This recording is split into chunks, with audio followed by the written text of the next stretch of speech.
dalam Tuhan Yesus. Kami semua siap menerima firman Allah. Yang siap sama-sama katakan amin. Berikan tepuk tangan bagi Tuhan Yesus. Please sit down, welcome home GBI Pelita.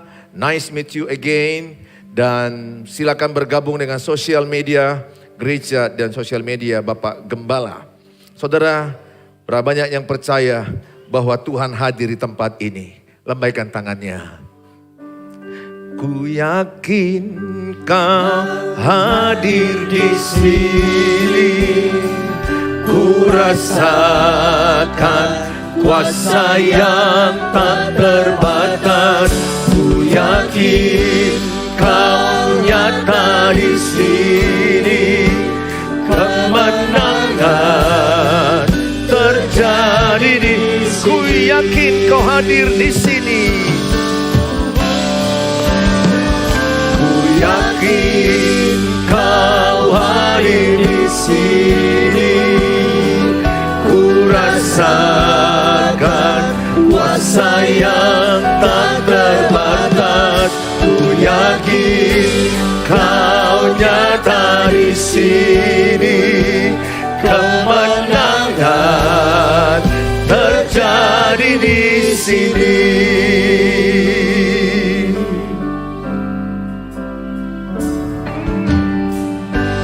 Ku menyembah dalam kudus hadirat-Mu.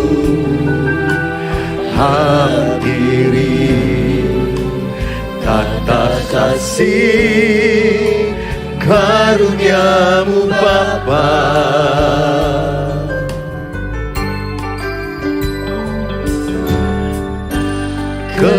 Kekuatanku hanya dalam hadirat-Mu, Yesusku.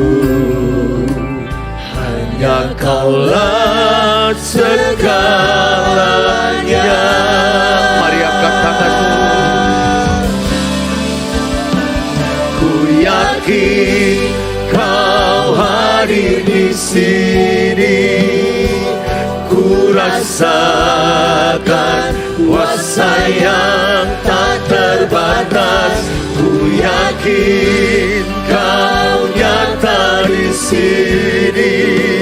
Kemenangan terjadi di sini.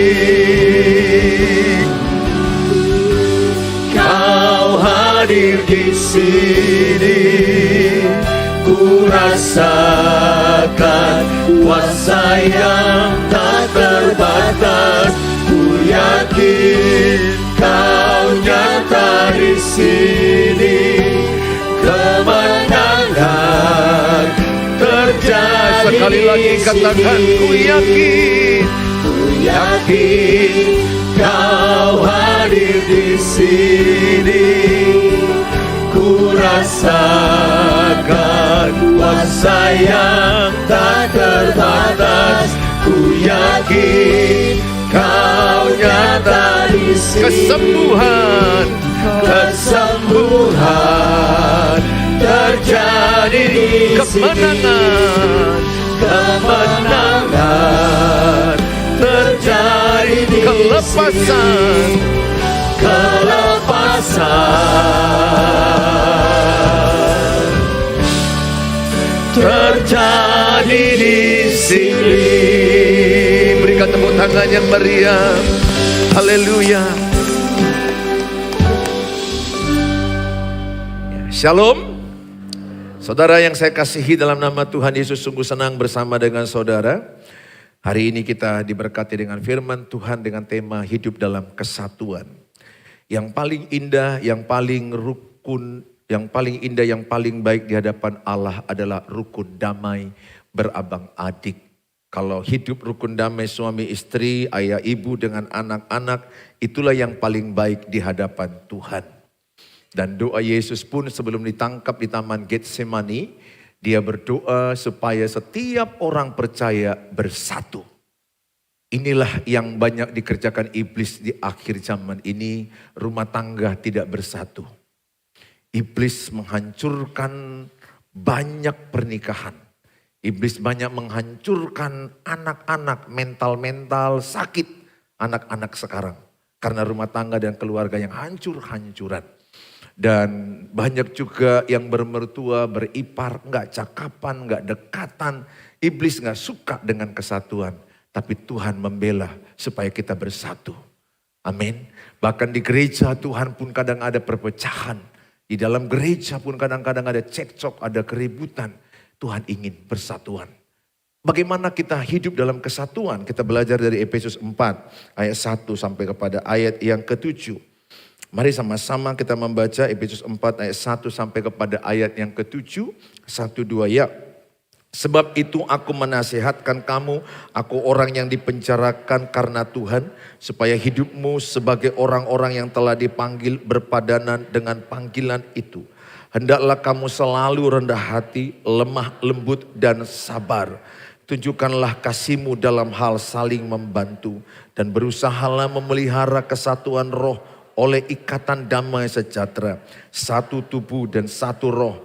Sebagaimana kamu telah dipanggil kepada satu pengharapan yang terkandung dalam panggilanmu. Satu Tuhan, satu iman, satu baptisan. Satu Allah dan Bapa dari semua Allah. Yang di atas semua dan oleh semua dan di dalam semua. Tetapi kepada kita masing-masing telah dianugerahkan kasih karunia menurut ukuran pemberian Kristus. Saudara yang saya kasihi, di ayat pertama dikatakan, sebab itu aku menasihatkan kamu, aku orang yang dipenjarakan karena Tuhan. Jadi Rasul Paulus menulis ini lagi di penjara untuk jemaat di Efesus yang sedang mau terpecah-pecah atau yang sudah terpecah-pecah. Dia di dalam penjara berdoa dan aku percaya menangis untuk persatuan jemaat di Efesus. Dia berdoa supaya jemaat Efesus bersatu. Sama seperti Yesus berdoa supaya semua orang percaya bersatu, nama Tuhan dipermuliakan dan lewat persatuan banyak orang percaya kepadanya. Saudara yang saya kasihi, dikatakan bagaimana supaya kita bersatu, dikatakan supaya hidupmu sebagai orang-orang yang telah dipanggil berpadanan dengan panggilan itu. Saya jelaskan sebentar arti berpadanan dengan panggilan itu. Atau dalam bahasa Indonesia sehari-hari sesuai dengan panggilan itu. Jadi kalau saya dipanggil sebagai hamba Tuhan, maka ciri-ciri hidupku sebagai hamba Tuhan. Kalau saudara dipanggil jadi pelayan Tuhan, ciri-ciri perkataanmu, ciri-ciri perbuatanmu, ciri-ciri pikiranmu menggambarkan pelayan Tuhan. Kalau saudara dipanggil sebagai anak Tuhan, maka orang bisa merasakan ketika engkau duduk rasa anak Tuhan. Anak Tuhan itu rasanya bagaimana? Matius 5 ayat 9, berbahagialah yang membawa damai karena mereka disebut anak-anak Allah. Jadi ketika engkau duduk, orang bisa rasakan damai dekatmu. Bukan orang rasanya jantungan dekatmu. Bukan orang rasanya ketakutan dekatmu. Karena kata-katamu ketus, kata-katamu meledak, kata-katamu menakutkan. Jadi orang takut jumpa dengan dirimu. Pernahkah saudara ke mall mentes makanan yang dijajakan di mall? Tester, pernah ya? Pernah? Ada tester makanan, ada tester minuman. Saudara makan kan? Makan. Ada orang makan banyak testernya. Ini lagi bu, makan. Ini lagi bu, minumannya minum. Ini lagi bu, makanannya makan. Beli enggak bu? Enggak. Dia hanya tester saja. Ada yang ku tahu ciri-ciri seperti itu ya. Suka mentes baju orang tapi satu pun enggak jadi. Nah saudara boleh aja sih tapi jangan terlalu kelewat ya. Sampai saudara tes sedikit mewakili kue yang banyak itu. Mewakili makanan yang besar dalam toples yang besar. Tapi kita tes yang sedikit itu menggambarkan rasa yang besar itu. Begitulah hidupmu. Sedikit perkataanmu menggambarkan seluruh hidupmu. Mengenal hati orang gampang perkataannya. Makanya kalau pacaran jangan mau diam-diam. Gak nampak bodohnya. Gak nampak oonnya. Ya ganteng tapi oon. Jangan mau cantik tapi ya stupid. Karena gak nampak bodohnya. Diam-diam aja dia. Gak nampak bodohnya. Waktu dia ngomong bodohnya keluar saudara. Nah saudara, saya katakan sama saudara. Taste, rasa. Hidup itu ada rasa. Garam itu rasa. Coba, apa rasanya kau duduk sebelah kiri kananmu itu? Rasa semangat, sukacita, damai, dekat dengan sebelahmu? Atau rasa lihatnya, matanya aja udah ngeri. Ya Tuhan, ya, menegangkan, menakutkankah yang sebelahmu itu? Ada di sini jumpa pasangannya pun menakutkan. Kalau datang pasangannya meledak. Sehingga dia berkata lebih bagus pasanganku dijemput Tuhan. Karena dia bom yang terus meledak. Hendaknya kedatanganmu, keluargamu, happiness, bahagia. Karena kau adalah pembawa damai. Dan engkau pembawa bolu meranti yang membawa perdamaian. Dan khotbah ini adalah kepada jemaat Efesus yang mau berpecah. Tapi Paulus mengingatkan, ingatlah kalian bersatu, satu iman, satu tubuh, satu pengharapan, satu tujuan. Jangan berpecah. Kita semua ini jangan berpecah. Saya tiap hari saya sering mendoakan semua merek gereja. Ibadah minggu, semua merek gereja saya doakan. Caranya bagaimana? Tuhan, semua gereja yang percaya padamu, yang lagi persiapan ibadah, berkatilah Tuhan. Semua hamba-hambamu berkatilah. Karena gereja itu satu tubuh, satu kepala, Tuhan Yesus. Di sorga gak banyak merek gereja. Gak ada merek gereja. Gereja itu kita. Kitalah gereja, kitalah eklesia. Jadi bukan merek-merek gereja, jangan bangga dengan merek-merek gereja. Boleh kita berorganisasi gereja, tapi gereja yang sesungguhnya bukan gedung, bukan organisasi, tapi kita orang percaya. Oleh karena itu saya mengajak sama saudara, supaya berusaha hidup dalam kesatuan. Dikatakan pada ayat yang ketiga, coba baca Filipi 4 ayat yang ke Efesus 4 ayat yang ketiga dikatakan, berusahalah hidup damai. Berusahalah memelihara kesatuan roh oleh ikatan damai sejahtera. Efesus 4 ayat 3 sama-sama 1-2 ya. Dan berusahalah memelihara kesatuan roh oleh ikatan damai sejahtera. Ada kata berusaha untuk bersatu. Katakan, saya harus berusaha untuk bersatu. 1-2 ya. Saya harus berusaha untuk bersatu. Bilang sebelahnya, engkau harus berusaha untuk bersatu. Bilang sebelahnya, jangan diam aja. Berusaha dong. Amin. Saya pernah gak cakapan dengan istri saya. Tapi saya berusaha bagaimana cakapan dengan dia. Saya ambil hatinya dengan berbagai cara. Saya petik bunga di hari Valentine. Bunga tetangga. Karena udah jam 11 malam pulang praktek dari klinik rakyat waktu itu. Saya gak sempat lagi beli, tapi saya teringat. Saya petik, saya berusaha bagaimana hatinya bisa kurebut. Saya berusaha kadang sampai antri di Valentine untuk bunga mati juga. Itu bunga tetangga, ini bunga mati. Di mall. Saya berusaha, saya berjuang. Ada usaha. Ada suami istri gak cakapan. Gak berusaha loh. Yang dewasa itu yang duluan ngalah. Yang dewasa itu yang mau menyapa. Anak-anak itu menunggu. Bayi rohani itu menunggu. Tapi kalau engkau dewasa rohani berusaha. Jangan diam aja. What you do? Kalau kau gak cakapan dengan edamu, ipar perempuanmu, jangan diam aja. Kirim sesuatu barang dari Shopee. Kirim sama dia. Eda selamat ulang tahun. Mama Rahel selamat ulang tahun. Yang nelpon Ma Evi. Udah 7 tahun gak cakapan. Sekedarnya aja ya Eda, ada ku kirim itu bendo. Tapi ucapan selamat ulang tahun aja langsung berpikir, aduh itulah dikatakan balas kejahatan dengan kebaikan. Terus buat baik. Ingat, singa aja kalau dipelihara jadi baik. Betul nggak? Bilang sebelahnya, singa aja baik apalagi suamimu. Bilang enggak saudara, singa aja baik. Masa suamimu lebih dari singa? Singa aja dikasih makan, anjing aja dikasih makan, baik nggak dia?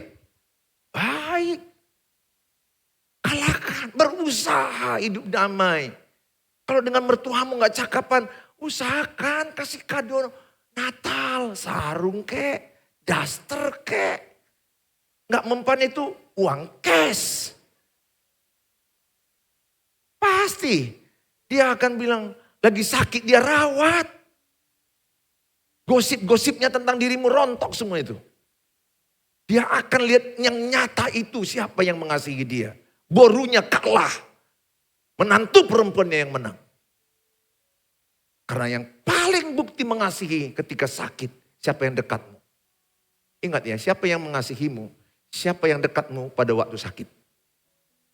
Teman ketawa banyak, teman sakit sedikit. Yang merawatmu, itulah yang mengasihimu.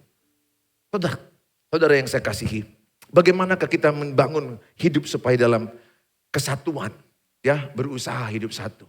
Ya, yang enggak cakapan suami istri berusaha ya. Berusaha, saya berusaha, enggak sekali aja, enggak 2 kali. Usaha, saya terus berusaha sampai detik ini. Saya berusaha, dia juga berusaha.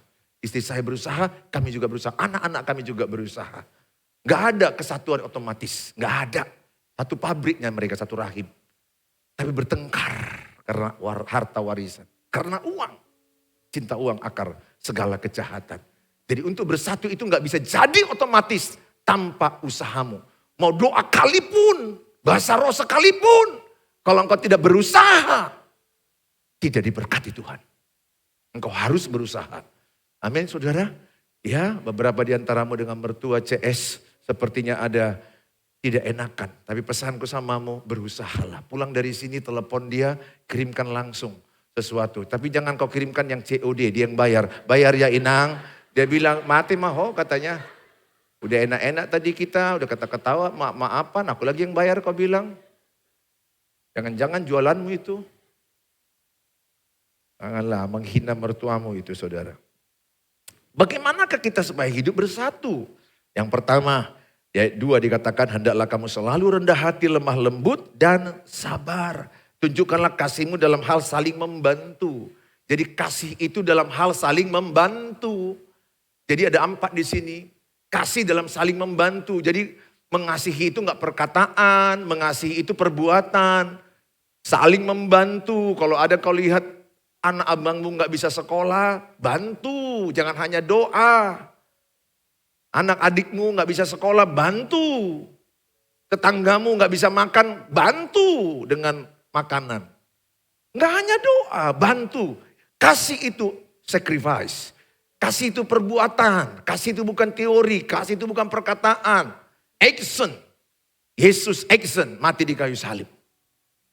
Saudara yang saya kasihi, saya akan peragakan bagaimana supaya kita hidup di dalam kesatuan. Miliki 4 ini. Tapi yang saya terangkan tadi kasih sudah. Yang ketiga yaitu hiduplah rendah hati. Yang kedua hiduplah lemah lembut. Dan yang sabar. Saya undang pemain drama kita drakor dari Teluk Dalam maju ke depan. Saudara, di dalam keluarga itu sebenarnya saya mau tanya. Kalau keluarga itu bersatu kuat nggak? Kuat, ingat ya. Satu kelompok kecil akan kuat kalau bersatu. Ingat, semut menangnya di mana? Persatuan. Mereka bersatu. Wah, saya paling nikmati ketika istri sama anak-anakku makan sama, hidup sama, bersatu. Itu mengalahkan segala-galanya. Bersatu itu yang paling menyenangkan. Gereja ini pun saya senang kalau jemaat di sini bersatu semuanya. Tidak bedakan suku, tidak bedakan kaya miskin, tidak bedakan apa talentanya. Semua kita ada kelebihan, ada kekurangan. Kelebihan saya menutupi kelemahan dia. Kelebihan istri saya menutupi kekurangan saya. Enggak mungkin kelebihan aja pada dia. Kalau semua kelebihan dia, enggak ada kekurangan, aku sanksi. Yang kunikahi ini manusia atau malaikat? Betul? Makanya Tuhan tahu banyak kelemahan dia, Tuhan tahu banyak kelemahanku. Kami saling melengkapi. Jadi bagaimana menyatukan ini? Kasih. Kolose 3:14 dikatakan kasih itu mengikat, kasih itu menyempurnakan, kasih itu dikatakan yang mendatangkan kesatuan. Oleh karena itu saya mengajak sama saudara, gunakan kasih. Nah sekarang kita belajar, bayangkan dalam anggota keluargamu, apa itu dikatakan hendaklah kamu rendah hati. Siapa yang rendah hati? Wow, ini rendah hati. Kita tes dulu ya kerendahan hatinya ya. Nah saudara, tidak ada orang yang rendah hati mengaku rendah hati. Jadi kalau saya tanya siapa yang rendah hati, yang angkat tangan, dialah yang sombong. Betul saudara? Jadi jangan mengaku rendah hati ya. Jangan sok-sok mengaku, aku udah rendah hati aku Eda. Udah rendah hati aku. Kaulah yang sombong itu. Orang rendah hati gak pernah ngucap dari mulutnya rendah hati. Ya, kalau engkau bilang rendah hati, sombong. Ya, saudaraku, orang sombong pun gak ada yang mengaku sombong. Pernah kalian jumpai?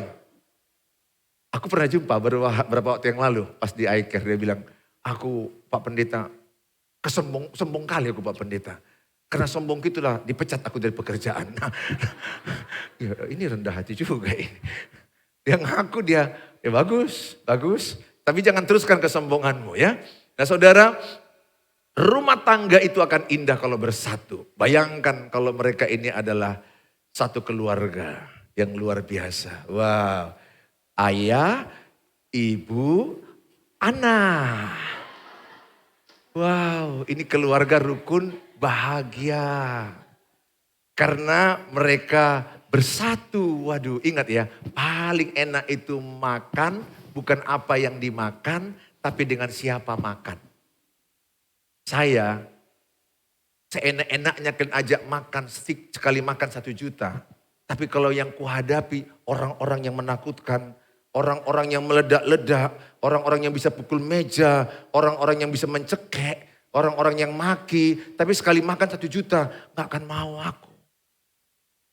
Tapi kalau kalian ajak saya makan yang murah, tapi menyenangkan. Ayam penyet, makan apa lagi, yang sedang-sedang harganya mie goma, apalagi. Ini makan steak 1,5 juta sekali makan. Tapi muka-muka yang makan semua, makan. Kan mengerikan saudara. Memang bilang makan. Sukamu. Saudara sekali lagi saya katakan, bukan makan apa, tapi dengan siapa kau makan. Jalan-jalan pun begitu, bukan jalan kemana, dengan siapa kau jalan. Kalau kau jalan dengan orang yang menyenangkan, senang. Padahal kepercutnya kau pergi, kepercut. Sama kayak retreat kita besok, pakainya 45.000 batang kuis. Banyak orang bertanya, 45.000 biaya retreat? Iya. Udah berenang? Iya. Bukan kemana, dengan siapa kau pergi. Ya, dengan siapa itu yang menyenangkan. Padahal pergi dia palingan, ya pergi ke Belawan, lihat-lihat Belawan itu, udah senang. Ada orang ke Bali, jamba-jambaan, betul nggak saudara? Ada orang, betul. Holiday, honeymoon ke Bali, jamba-jambaan, suami istri pulang-pulang cerai. Saudara, ini keluarga yang rukun, damai. Coba tunjukkan kebaikan kalian semua. Wow, ini ayah yang rendah hati. Wow, ibu yang sabar. Gak mau marah-marah. Ini anak yang lemah lembut. Bukan lemah gemulai ya. Beda kalau lemah gemulai, itu lemah gemulai. Ini lemah lembut. Lemah lembut artinya mudah diatur, mudah dididik, mudah diarahkan. Rendah hati artinya tidak suka mencari perhatian. Tidak merasa lebih dari orang lain. Tidak merasa hebat. Dia mementingkan orang lain daripada dirinya. Ini orang rendah hati. Jadi kalau ini panitia Natal, bagus sekali. Kalau ada nasi kotak kurang, dia korban, orang lain dulu kasih. Kalau yang sombong salah, dia selamatkan dulu dirinya. Yang datang bilang gak ada lagi. Pokoknya selamat sama dirinya. Ini orang rendah hati. Dia orangnya tidak ingin menonjol, tidak ingin diperhatikan, tidak curi perhatian. Saudaraku yang saya kasih, bayangkan kalau ini keluarga ini yang rukun damai ini luar biasa. Yang sabar ini apa artinya? Sabar ini adalah orang yang long suffering. Penderitaan yang panjang, sabar dia. Suaminya bentak-bentak, dia berubah jadi sombong tiba-tiba. Waktu dia naik sepeda motor, rendah hati. Udah naik mobil Innova, jadi sombong. Membentak-bentak marah, dia sabar. Dia sabar. Ada suami yang menyakiti istrinya sangat sakit. Sabar dalam bahasa Yunaninya makrotumia. Makrotumia ini artinya bersedia menanggung segala sesuatu. Bersedia menanggung kesalahan orang lain. Bahkan sama kayak Yesus. Dia bersedia menanggung dosa dan kesalahan kita. Orang sabar itu tidak menyerah. Orang sabar itu tidak putus asa. Dia sabar dalam penderitaan. Dia sabar dalam kesesakan. Roma 12 ayat yang ke-12. Sabar dalam kesesakan. Ada banyak ibu-ibu yang sesak. Sesak dalam pernikahan. Melihat suaminya kemana-mana hidup dengan foya-foya dengan wanita lain. Dia diabaikan. Bahkan suami yang tega bawa selingkuhannya ke rumah. Menyaksikannya anak-anaknya. Saya nggak satu dua yang saya dapatkan ini Bapak Ibu. Zaman ini zaman edan. Suami yang kalau sudah jatuh dengan dosa perzinahan perselingkuhan. Matanya dibutakan iblis. Tidak punya perasaan lagi sama anaknya. Seorang ibu dengan anaknya sebelahnya nangis sama saya dan berkata, Pak Pendeta, sampai kapan lagi kami tahan melihat suamiku seperti itu? Sekian tahun dia bermain wanita, bahkan wanitanya itu dibawa ke rumah kami. Bahkan anak-anak melihat mereka melakukan perselingkuhan. Di depan kami mereka. Kami nggak berdaya karena dia menafkahi kami. Anaknya begitu tertekan sampai anaknya berkata, Papa nggak pikirkan kami. Betapa kami menderita mental kami. Ingat, menyakiti anak itu sangat menderita. Anaknya ada yang 3, ada yang 4 orang. Dan banyak ibu-ibu mengalami long suffering. Penderitaan yang panjang. Tapi kalau orang yang sabar dia tidak mengeluh. Orang yang sabar dia tidak menyerah. Ada orang juga yang masalah dalam keuangan, dalam ekonomi, dalam pekerjaan. Dipitnah, usahanya dijelek-jelekkan. Kalau saudara menjadi orang sabar, engkau menjadi orang yang menerima segala sesuatu dengan mengucap syukur. Ingat, 1 Korintus 10 ayat 13. Pencobaan yang kau alami tidak melebihi kekuatanmu. Ingat Roma 8 ayat 28. Allah turut bekerja mendatangkan kebaikan di balik penderitaanmu. Ingat Pengkhotbah 3 ayat yang ke-11. Semua indah pada waktunya. Waktu Tuhan akan turun bagi dirimu. Bagi orang sabar, waktu Tuhan akan menolong dia. Orang sabar ini adalah orang yang tidak menyerah. Katakan saya tidak menyerah. Katakan saya tidak putus asa. Jangan salah mengerti. Jangan saudara anggap sabar itu hanya menahan emosi negatif. Tidak. Tapi dia sabar dalam menahan segala masalah yang dialaminya. Sabar menanggung beban. Kesalahan suaminya tapi ditanggungnya, dipikulnya. Kesalahan istrinya dipikulnya, ditanggungnya. Itu orang sabar. Bukan hanya karena kesalahanmu, tapi kesalahan orang yang kau cintai. Saudara yang saya kasihi, makrotumia itu artinya adalah bersedia menanggung segala sesuatu. Dalam 1 Korintus 13 ayat 7, kasih agape, kasih yang sabar menanggung segala sesuatu. Cerita hidupmu kadang-kadang menyakitkan, fitnah, pukulan, kata-kata yang menyakitkan dari keluarga mertuamu, eda-edamu, ipar-ipar perempuanmu, sangat menyakitkanmu. Saya mau katakan kepadamu, sabar. Sabar dalam kesesakan. Katakan saya sabar dalam kesesakan. Udah sesak? Beberapa di antaramu ada yang sesak dalam hidup ini, sabar. Nah saudara, kalau keluarga ini, setiap pribadi harusnya memiliki yang namanya kerendahan hati, memiliki yang namanya kelemah lembutan, rendah hati, tidak ingin menonjol. Ingat, satu kesatuan akan hancur kalau orang sombong. Sombong ini artinya ingin diperhatikan, ingin diakui. Aku yang membeli ini di gereja ini, aku yang menyumbang di punguan marga ini. Aku ingin pokoknya dia pusat perhatian. Pernah gak kalian lihat ciri-ciri seperti itu? Dia ingin menjadi pusat perhatian. Dia ingin selalu diakui. Tapi orang yang rendah hati, dia tidak kepingin menjadi pusat perhatian. Dia ingin Tuhan yang ditinggikan. Saudara, kalau orang yang sombong, saudaraku, orang yang sombong, sedikit aja nanti ada kata-kata, kamu Erikson, sebenarnya main musik itu nggak bagus sekalinya kau sebenarnya. Hanya gayamu aja itu ada. Kau selalu ingin dilihat orang sebenarnya. Tapi sebenarnya kau tidak ada apa-apanya, nggak terlalu hebat, kurang latihan, kurang begini. Selalu dibully dia. Kalau dia orang yang sombong, cirinya gampang. Siapa yang bilang? Siapa yang bilang? Siapa yang bilang? Mulut siapa itu? Kau. Ini orang sombong. Orang yang rendah hati. Maka dikatakan orang yang rendah hati. Dalam kitab Matius 11 ayat yang ke 29. Pikulah kuk yang kuberikan kepadamu. Belajarlah padaku. Kuk itu beban. Seperti kerbau membajak. Ada kuk, ada beban. Dan belajarlah kepadaku sebab aku rendah hati dan lemah lembut. Maka jiwamu akan mendapat ketenangan. Orang yang rendah hati dan lemah lembut. Beban apapun yang dialami dia. Kuk, beban. Dia akan tenang. Dia akan tenang.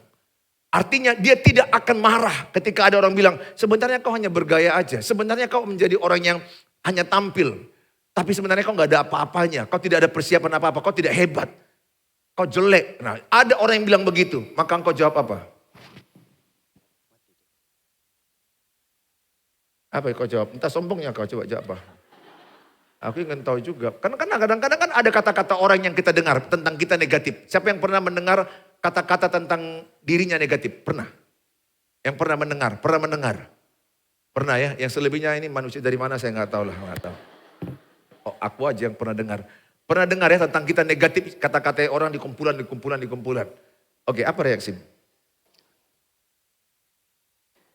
Tidak apa-apa Pak, yang penting saya melayani untuk Tuhan dan bukan untuk manusia. Luar biasa, rendah hati. Sisit. Nah, sekarang mereka ini keluarga, hadap-hadapan. Sini sama. Ini memang sudah kerja dan rencana mau menikah, ya? Betul? Udah rencana ya?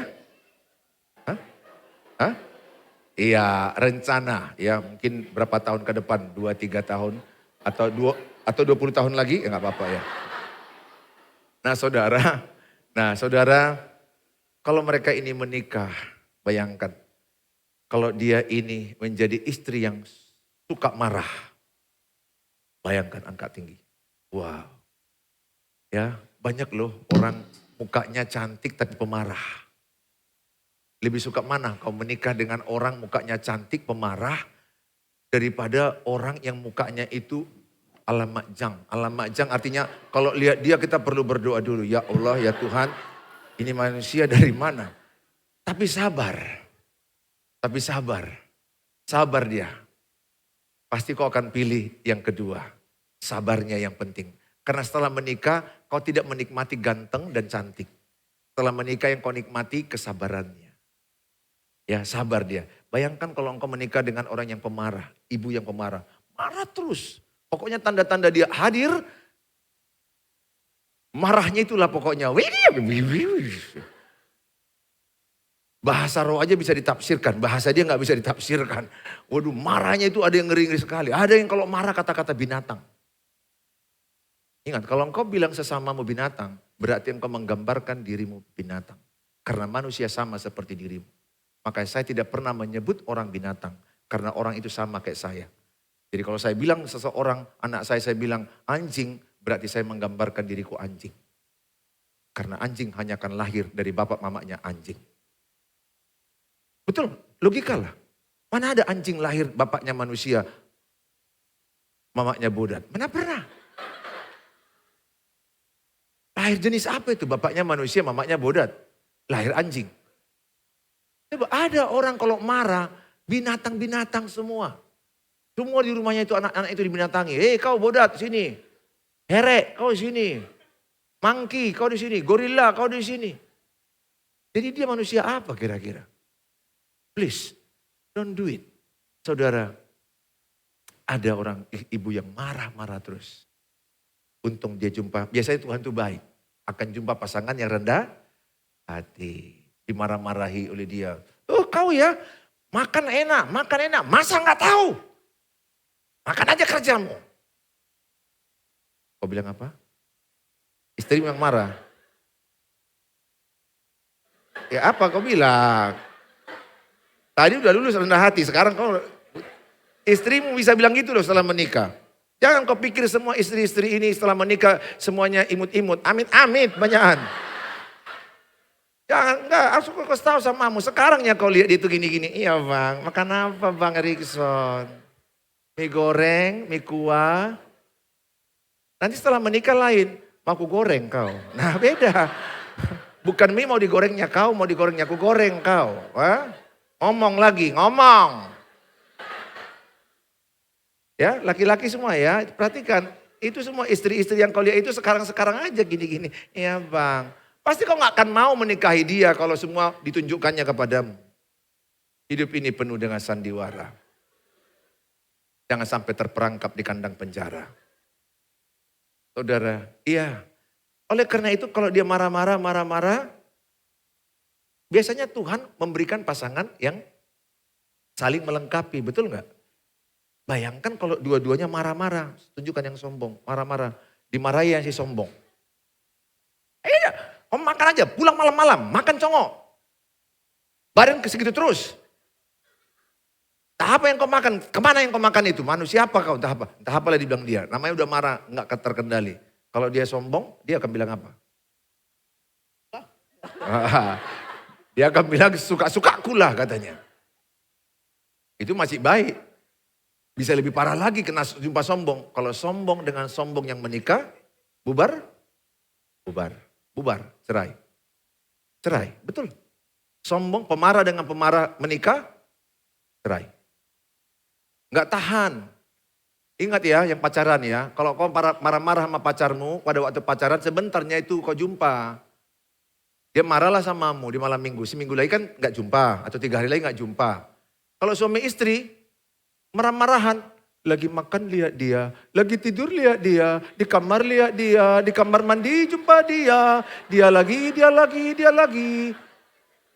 Makanya kalau pacaran kayak marah-marahan, besoknya bisa baikan lagi nggak? Kayak mana bang? Sorry ya kemarin aku merepet-repet ya. Sorry lah aku capek kali itu kemarin makanya aku merepet-repet. Kalau udah menikah, nggak bisa kau jumpa tiap hari. 24 jam kau dalam penjara. Saudara dengar baik, Tuhan itu baik. Maka kelebihan dia menutupi kelemahan. Ya, kelebihan dia menutupi kelemahannya ini. Saya punya kekurangan. Nggak details, nggak rapi, nggak teratur. Istri saya rapi, teratur, terencana. Keuangan kami selamat. Kalau sama saya semua keuangan, saya akan persembahkan semuanya. Pembelian Videotron, semua akan saya serahkan. Semuanya. Karena saya memang orangnya pergaulan, gaya dalam pergaulan. Saudara yang mau saya katakan, mereka sangat menentukan kesatuan. Kalau orang ini berantem, hancur ini? Hancur. Bisa jadi orang keras hati? Bisa. Hasil dari, ingat, anakmu adalah buah hidupmu. Gak jauh anak dari orang tua. Gak jauh buah jatuh dari pohonnya. Jangan mau mengakui anakmu hanya hebat. Kerusakan dia tanggung jawabmu.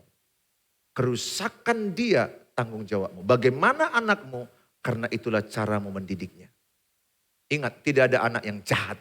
Yang ada salah didik, salah asuh.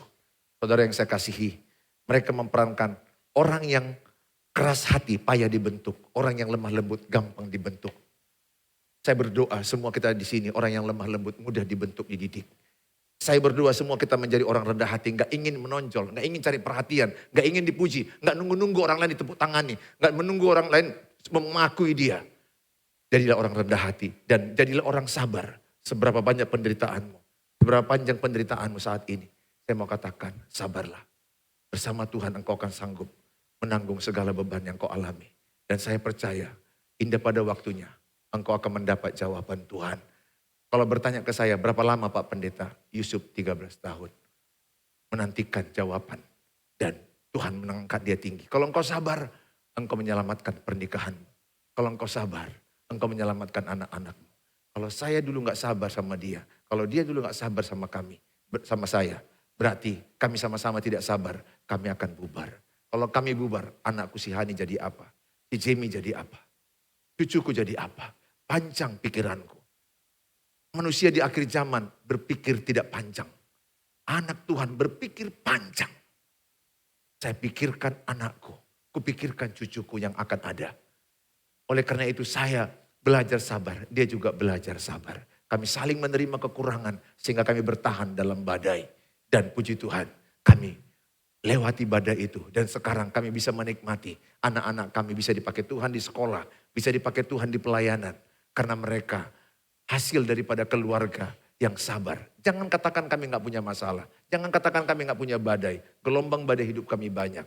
Tapi kasih Tuhan lebih besar daripada masalah kita. Tepuk tangan bagi Tuhan Yesus. Silakan kembali. Saudara yang saya kasih, saya mengajak kita semua pada hari ini. Untuk berusaha hidup dalam kesatuan. Sekali lagi Roma 12 ayat 12 sama-sama kita akan baca. Roma 12 ayat 12 sebagai ayat terakhir. Sama-sama kita baca. Roma 12 ayat 12. 1, 2, ya. Bersukacitalah dalam pengharapan. Sabarlah dalam kesesakan. Bertekunlah dalam doa. Saudara yang saya kasih dalam nama Tuhan Yesus. Bersukacitalah dalam pengharapan. Artinya belum dapat jawaban. Tetap engkau sukacita. Jangan nangis terus ya ibu-ibu yang suaminya meninggalkan dia. Please. Jangan nangis terus. Beberapa ibu-ibu yang saya konseling nangis terus. Karena saya aktif di TikTok. Banyak kali minta konseling sama saya. Kemarin dari Bagan Batu, ada dari Kalimantan, ada dari luar negeri, dari mana-mana. Dari Jakarta banyak sekali, dari Bekasi. Mereka terus dari Samosir juga. Dari Humbahas, mereka terus telepon saya. Karena kok bahasanya banyak tentang pernikahan dan keluarga. Terus ibu ini nangis terus. 3 tahun aku nangis terus, dia bilang. Ada yang bilang 5 tahun aku nangis terus. Ada yang baru aja kejadian 5 bulan, 4 bulan dia nangis terus. Saya bilang, Bu, kalau ibu nangis terus, coba belajar dari Daud, saya bilang. Daud ketika anaknya sakit, hasil perselingkuhannya dengan Batseba. Anaknya sakit selama 7 hari. Dia berduka. Dia sedih sekali. Tapi ke hari ke-7 anaknya mati. Apa yang dibuat Daud? Dia cuci muka. Dia berpakaian rapi. Dia sadar anakku sudah mati. Sudah selesai. Gak ada gunanya lagi aku berduka terus. Pesanku sama. Mungkin harapanmu belum terjawab. Tapi kasihi dirimu. Self-love. Self-love. Sayangi dirimu. Karena ujung-ujungnya yang dimau iblis adalah dalam firman Allah. Yohanes 10 ayat 10 dikatakan. Aku datang untuk mencuri, untuk membunuh dan membinasakan. Tapi iblis datang untuk mencuri, membunuh dan membinasakan. Tapi Yesus datang untuk memberikan hidup yang berkelimpahan. Saudara yang saya kasihi. Seluruh cerita hidupmu ujung-ujungnya nyawamu mau diambil. Karena beberapa orang yang saya jumpai depresi dan stres dan ada yang sudah bunuh diri. Ada anak yang bunuh diri karena orang tuanya bercerai dan dia bunuh diri. Saya mau katakan, itu pahit, betul. Ditinggalkan suami pahit. Ditinggalkan istri pun pahit, sekarang imbang. Antara suami meninggalkan istri meninggalkan suami pun udah sama. Istri yang selingkuh pun, suami yang selingkuh pun udah sama. Saya mau katakan, realitanya itu pahit, sakit. Tapi sayangi dirimu. Self-love. Sayangi dirimu. Ingat ya, self-talk, berbicara kepada dirimu 70%. Engkau berbicara ke orang lain 30%. Dari bangun pagi sampai engkau mau tidur, paling banyak engkau berbicara dengan siapa? Dengan dirimu sendiri. Jangan omongi pada dirimu hal negatif. Kalau kayak gini hancurlah aku, kalau kayak gini matilah aku, gak ada gunanya aku hidup. Jangan kasih makan pikiranmu yang negatif. Kasih pikiranmu dengan kata-kata yang baik, yang benar, yang kudus, yang suci. Dikatakan jelas 1 Timotius 4 ayat yang ke-8. Pikirkanlah apa yang benar, yang suci, yang kudus, yang sedap didengar. Kata-kata aku bisa, aku sanggup. Badai pasti berlalu. Keluargaku pulih, aku sehat. Kayak mana Pak kalau faktanya ada semalam telepon. Faktanya bagaimana Pak kalau dia udah menikah, diberkati dan udah punya anak kembali. Saya katakan, Bu, ibu harus mengasihi dirimu. Kalau ibu gak mengasihi dirimu, ibu gak bisa mengasihi anak-anakmu. Kasihan anak-anakmu, bangkit ibu. Lupakan dia, serahkan dia sama Tuhan. Itu gak bagianmu lagi. Oleh karena itu, sayangi dirimu. Kata-kata yang baik kepada dirimu, Allah turut bekerja mendatangkan kebaikan. Katakan yang lebih baik lagi, suamiku kembali kepadaku. Suamiku datang kepada anak-anakku. Semua indah pada waktunya. Ingat, perubahan dimulai dari dirimu sendiri. Jangan tuntut perubahan dari orang lain. Perubahan dimulai dari saya. Pernikahanku mulai bagus sama istriku. Sejak aku belajar, aku yang perlu berubah. Dulu tidak, aku tuntut dia berubah. Aku katakan sama Tuhan, ubah aku supaya lihat perubahanku, istriku dimenangkan. Ubah aku supaya anak-anakku dimenangkan. Ubah aku supaya keluarga mertuaku dimenangkan. Ubah aku supaya jemaat GB Pelita dimenangkan. Jadi perubahan bukan pada orang lain, perubahan pada dirimu sendiri. Saya merasakan beberapa di antaramu mengalami long suffering. Penderitaan yang panjang, tapi engkau sanggup menanggungnya karena kasih karunia Tuhan. Dan saya percaya buah kesabaranmu akan dijawab Tuhan dengan hal yang indah, yang sesuai dengan harapan yang kau inginkan terjadi padamu. Mari kita sama-sama datang kepada Tuhan.